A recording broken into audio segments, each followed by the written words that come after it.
And I mean, the man has no conception of the NATO treaty and what it entails. Do you get a sense that they're not even communicating in Europe enough? That France might not share with Brussels, France, what's going on? I know what they think of him in Europe, but I don't think... No, that's themselves, how they're doing it. They don't think we have a president.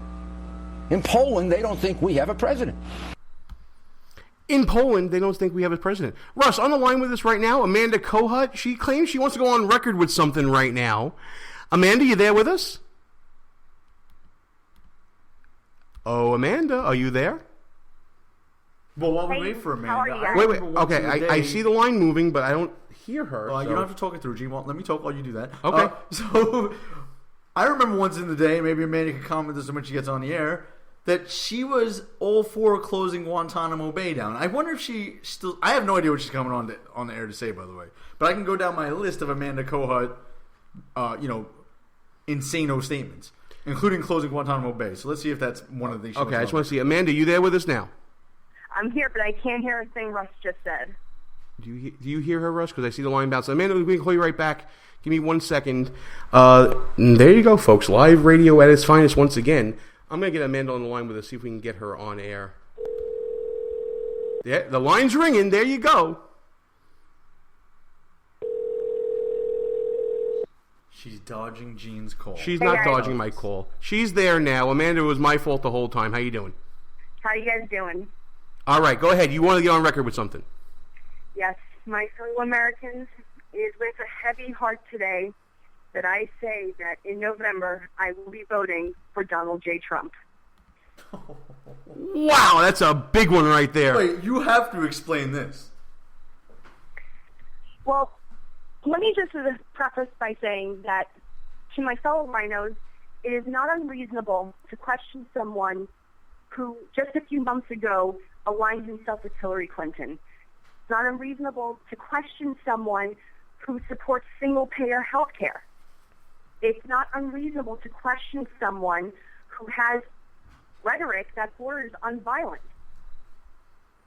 But what is not reasonable is to think that after the events today in Belgium, that we can simply sit on our hands and not take the appropriate actions to defeat the hydra that is ISIS.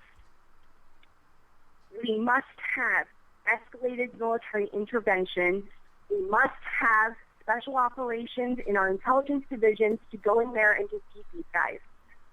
And I say that I hold myself and any other hesitant, reluctant Trump supporter to one standard, to constantly challenge him and to question and to make sure that he is reined in as much as possible. But it is a fact now, as of today, that there is only one person who is a viable candidate who is going to do, or at least says, he will do what is necessary to defeat ISIS, and that is Donald Trump. Amanda, I'm almost speechless. But here's the question for you, because I agree with everything you said, by the way. But what's your favorite? Because I have mine. Is it waterboarding him worse? Is it bombing the S out of him? Is it stealing the oil? Is it banning Muslims? What's your favorite tool in the Donald Trump toolbox? I can't believe this is happening. Go ahead. Uh-oh. We lost her again. I think we might have lost her again. Sorry, I hit mute. Oh, see, not my fault. Okay. Not my fault. She took another not call. my fault. She had the nerve to take another call. But go ahead. And it hurts, and I don't like him, but I don't have to like him to vote for him. Okay, so it's not any of the statements for us. It's that he's the army she got, not the army she wish she got. But that's what you got to go to war with, right? Listen, here's a dirty secret for all of you out there. Number one, he's doing very well amongst men, especially white men, because we've explained this last week, or I explained it last week. Men want to be men. And Donald Trump allows you to be a man without worrying about political correctness. But here's the other dirty secret. Women like to feel protected.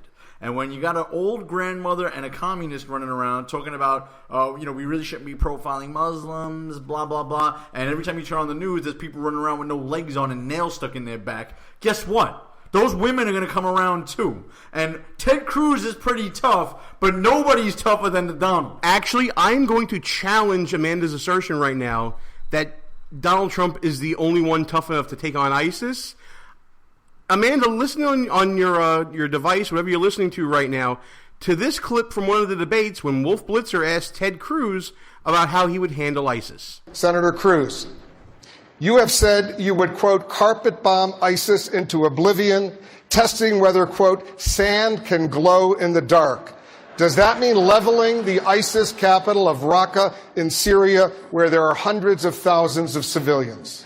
What it means is using overwhelming air power to utterly and completely destroy ISIS. To put things in perspective, in the first Persian Gulf War, we launched roughly 1,100 air attacks a day. We carpet bombed them for 37 days, saturation bombing, after which our troops went in and in a day and a half mopped up what was left of the Iraqi army. Right now, Obama is launching between 15 and 30 air attacks a day. It is photo op foreign policy.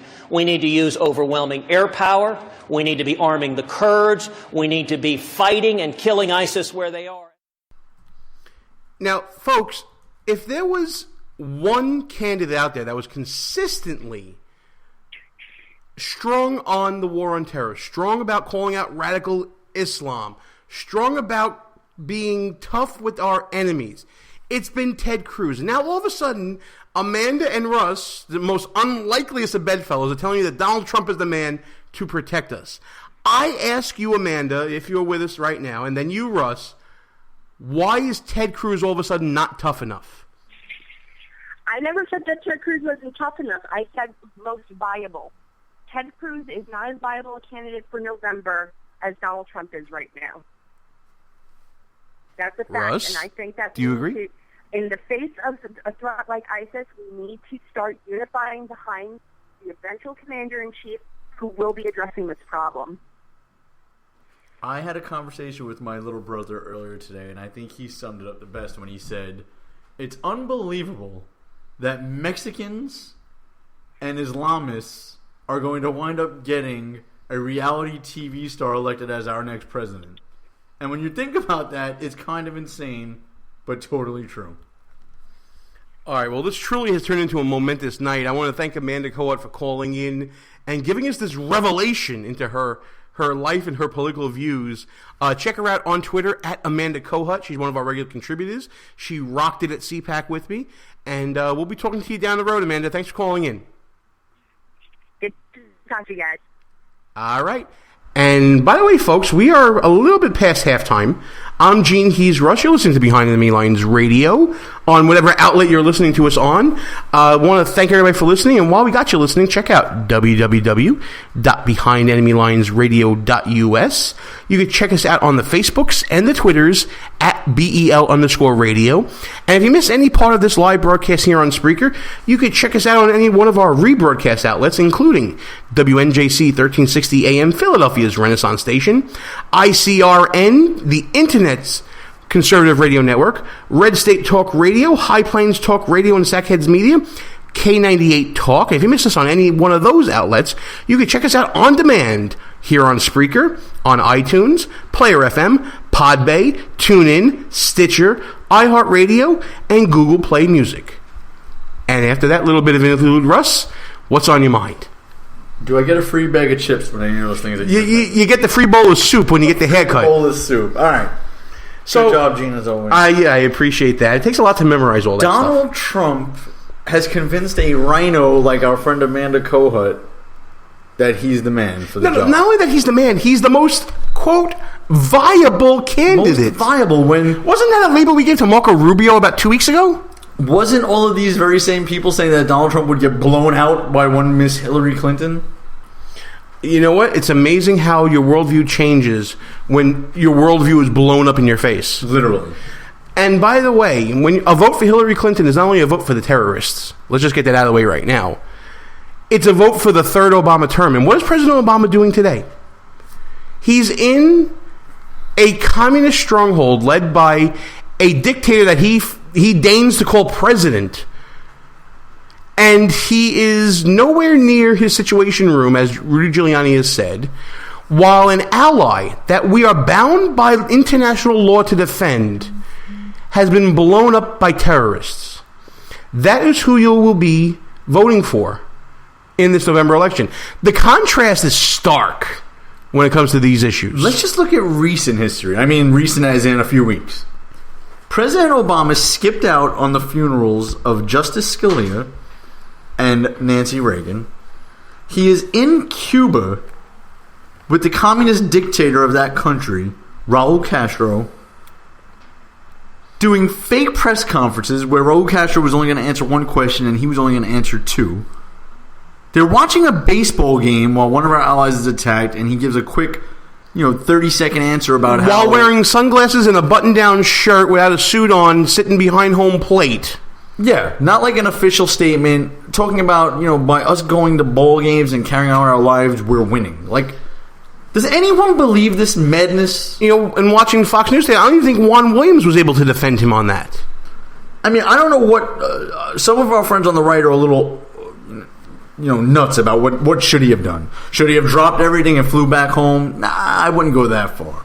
But should he have maybe, left the ball game or, maybe set up a podium in the parking lot of the stadium? Well, how about this, Russ? How about just not doing the wave, as one of our commenters said? But just like, Obama actually had me fooled for a second there, too.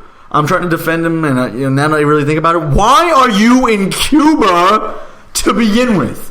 Why are you in the only communist country in the Western Hemisphere hanging out, eating hot dogs with their dictator? Why? Why is that happening? Because he knows he can get away with it, Russ. He knows that he's a lame duck. He knows that he actually knows that he doesn't care. He doesn't care what you and I think. Why are you trying to close Guantanamo Bay while there's ISIS running around the planet? Wait. Forget about closing it. How about entertaining the idea from the communist dictator of that island to give the land back? Forget about closing the camps at Guantanamo Bay. How about just leaving Guantanamo Bay? That's what he's entertaining right now. That's what he's looking to do. It boggles the mind. My head is spinning right now because if you watch even what Hillary and Bernie were saying, and I hate calling these two losers by their first names, but Hillary and Bernie, Hillary basically says that we got to carry on what Obama's been doing, which is working. Which is what exactly? Yeah, like, what have we been doing? Okay, so what exactly has worked? What does it mean to work? Like, I'm just curious. In Hillary's, the outcomes, the possible outcomes, what is success in her view? This is success, I guess. Well, actually, John Kerry years ago, Gene, and I think we played this clip a long, long time ago, said, in effect, when he was running for president, that someday terrorism will just be a nuisance, that we would just have to get used to it. It would just be random acts, and it would just be a nuisance, a law enforcement type matter. This is deep down what the left believes, that it's a law enforcement matter, not something that the military can handle. Well, you know what? Let's go to the clip right now about what Hillary would do with the war on terror. At the State Department, I built up a unit of communications specialists fluent in Urdu, Arabic, Somali, and other languages to battle with extremists online. We need more of that, including from the private sector. Social media companies can also do their part by swiftly shutting down terrorist accounts so they're not used to plan, provoke, or celebrate violence. Online or offline, the bottom line is that we are in a contest of ideas against an ideology of hate, and we have to win. Let's be clear, though. Islam is not our adversary. Muslims are peaceful and tolerant people and have nothing whatsoever to do with terrorism. So, hashtag diplomacy at its finest. That is an Obama legacy, isn't it? Well, she said social media can do its part, too. I mean, so the Hillary plan of action is for Facebook to block the world. Posts of ISIS members. Make it a better Maybe Twitter place can stop controversial for hashtags. You and for me. Whatever happened to hashtag save our girls or bring our girls back home? Oh, those were successful. Didn't you know that? This is what the left does. First of all, Ms. Clinton. Mrs. Clinton. I hate to tell you, Islam is our adversary. Muslims are the enemy. Now, I know a lot of people are going to disagree with me, but So far, every terrorist